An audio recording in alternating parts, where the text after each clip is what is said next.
Ito na ako sa ferry ng Norway. Yun o. Hindi mo na kailangan ng mga papeles dito. Yun o. Naglalakad o. Grabe ang yellow. Pero yung dagat hindi rin nag-yellow. First time ko dito sa Norway ferry.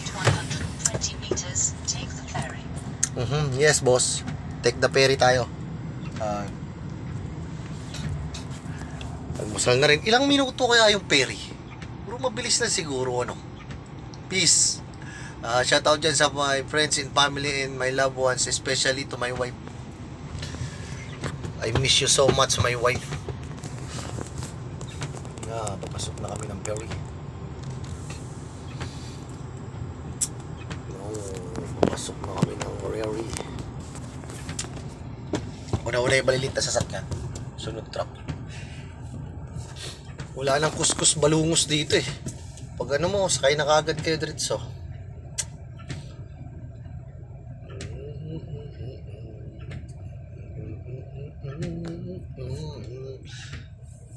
Laki na yung katawan ko Para ako si Wolverine. Pero yun, yung dagat nila hindi naman nag-yellow eh.